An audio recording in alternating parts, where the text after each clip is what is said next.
Madame la députée de Terrebonne, nous poursuivons toujours ce débat et cette fois-ci, je reconnais Monsieur le député de Jacques-Cartier. Merci beaucoup, Monsieur le Président. C'est un plaisir de prendre la parole aujourd'hui pour m'exprimer sur le projet de loi 19. Ça fait environ 8 ans maintenant que je suis élu ici à l'Assemblée nationale, Monsieur le Président, puis c'est la première fois que j'ai siégé sur un projet de loi qui concerne le système de santé. C'est juste une réalité. Je vois certains de mes collègues ici. J'ai siégé avec eux autres sur des projets de loi sur l'énergie, des projets de loi ou quand même des commissions spéciales sur la consigne. Je peux faire la liste. J'ai siégé sur plein des différents projets de loi, mais jamais sur une qui porte sur le système de santé. Alors, c'était un plaisir pour moi d'être là pour accompagner au début mon collègue de la Pontiac, puis après ça avec le député de Nelligan. Je veux, juste mentionner que le ton de la commission était bon, dans le sens où tout le monde a respecté une et l'autre. On a eu des bonnes discussions, des bons échanges. J'avoue, Monsieur le Président, c'était un projet de loi, c'est pas nécessairement que c'était complexe, mais c'était un projet de loi exceptionnel. Dans ce sens, Monsieur le Président, on était en train de pas mal abolir une autre loi. Et souvent, on dit que de faire ça est difficile. J'ai entendu des échos quand des politiciennes prennent des engagements d'abolir complètement un projet de loi. Ben, en réalité, de le faire est difficile parce qu'il faut... Je sais que la ministre dit qu'elle ne veut pas retourner dans le passé, mais c'est exactement ce que nous avons fait avec le projet de loi 19. Parce que souvent, des articles qu'on était en train d'étudier, Monsieur le Président, l'objet de l'article, c'était d'abolir ce qui était mis en place par le projet de loi 2 et de retourner à le status quo avant.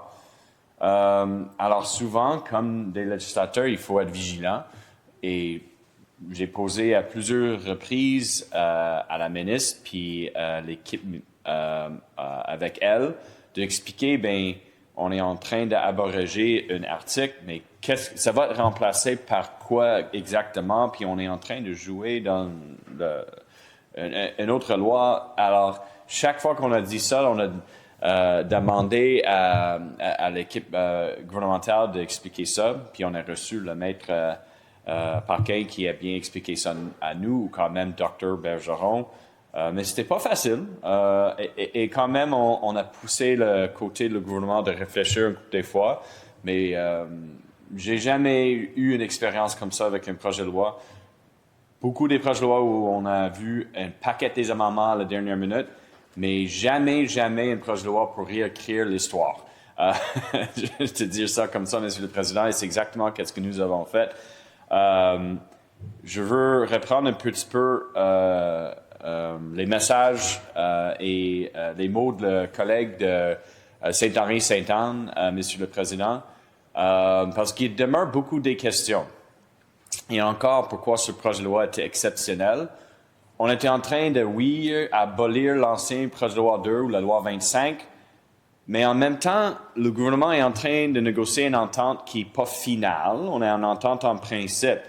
Alors, le président de la commission, le député de Beauce-Nord, a fait un travail remarquable de garder nous dans le projet de loi sur les articles devant nous, mais en même temps, laissez-nous un petit peu de lustre pour dire, ben, c'est difficile de ne pas parler de ce projet de loi et qu'est-ce qui se passe avec l'entente puis l'engagement que on va voir 500 000 patients pris en charge.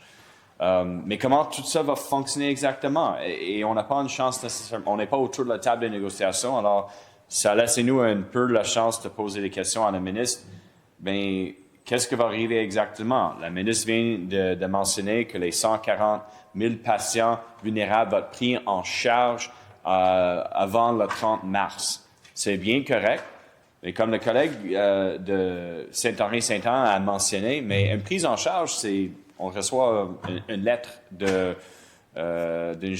GMF ou un appel. C'est pas nécessairement une rencontre. Puis pour les patients vulnérables, si on va créer juste 500 000 places, puis c'est attaché avec un rendez-vous médical, une prise en charge avec une lettre entre ici et 2027, ben, pour un patient vulnérable qui a besoin de voir un médecin à plusieurs reprises, est-ce qu'eux autres vont vraiment avoir un meilleur accès à la première ligne? J'ai des réserves là-dessus, Monsieur le Président. C'était jamais très clair pour moi que ça va améliorer la situation pour eux. Et quand même, Monsieur le Président, sur la fin de semaine, j'ai posté une vidéo en lien avec l'intervention que j'ai donnée au début de le projet de loi sur qu'est-ce qu'on a vu depuis 7 ans avec le gouvernement caquiste dans le système de santé. Puis j'ai eu plusieurs messages des citoyens qui ont dit « Oui, je suis attaché à un GEMF, mais souvent quand je veux voir un médecin, je dois aller vers le GAP pour trouver un rendez-vous parce que le médecin n'est pas disponible ou il n'y a pas une rencontre dans les prochaines semaines. Alors, je dois aller voir s'il y a un rendez-vous sur le GAP. Puis le rendez-vous qu'il m'a donné, c'est 1 heure d'ici ou 1 heure 30 minutes d'ici. Et pour beaucoup des citoyens dans mon comté, particulièrement des aînés, ils n'ont pas l'accès à un automobile ou le transport nécessaire pour aller ou accepter une rencontre qui est à Saint-Hyacinthe, Monsieur le Président. Alors, tout ça, pour moi, est-ce que ce projet de loi puis l'entente va vraiment améliorer la situation sur le terrain? J'ai une grosse interrogation là-dessus, un point où je pose la question.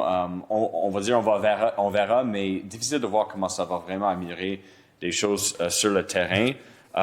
Et c'est sûr que le gouvernement va être capable, 500 000 patients ont été pris en charge, mais un pris en charge et pas un rendez-vous avec un médecin, ni une infirmière praticienne. Alors, il faut garder ça en tête aussi. Et un autre élément qu'on a appris pendant l'étude détaillée, Monsieur le Président, c'est tout. Ces 500 000 patients pris en charge, on ne va pas faire plus. Alors, de mémoire, je n'ai pas les chiffres devant moi, mais je pense qu'il y a toujours 1 million de Québécois qui attendent d'être pris en charge. Qu'est-ce qui arrive avec eux autres? Better luck next time? Ça, c'est problématique aussi. Et je reviens parce que oui, on va aider le gouvernement de reculer sur le projet de loi, ou la loi 25, le projet de loi 2. Mais en même temps, j'ai mentionné ça, Monsieur le Président, quand j'ai arrivé ici en 2018, il y a eu des cliniques sans rendez-vous qui étaient vraiment en clinique sans rendez-vous. Tu es juste arrivé, je ne sais pas si tu étais malade, tu as besoin de voir un médecin pour des antibiotiques. Tu es allé là, sans rendez-vous, tu t'es donné le numéro. Tu as attendu, tu as vu le médecin, tu as retourné chez toi. Et c'était pas nécessaire d'aller à l'urgence de Lakeshore. Et j'ai toujours des inquiétudes, Monsieur le Président, que sans vraiment régler un accès plus fluide à des cliniques sans rendez-vous, on va continuer d'envoyer nos citoyennes vers l'urgence à nos hôpitaux partout sur le territoire du Québec qui sont déjà débordés. Alors, j'ai pas beaucoup de temps qui reste encore. Je veux juste dire que je sais que le député de Nelligan a eu une bonne proposition d'un amendement pour les EPS qui la ministre a accepté. Content de voir que la ministre a eu un esprit d'ouverture d'écouter nous. Quand même, elle a accepté un amendement proposé par le collègue de Saint-Henri-Sainte-Anne. C'était des bons gestes et des bons pas dans la bonne direction. Et on va voter en faveur de ce projet de loi, mais encore, il y a beaucoup de travail à faire toujours pour s'assurer que nos citoyennes aient l'accès à la première ligne, Monsieur le Président. Merci beaucoup. Monsieur le député de Jacques.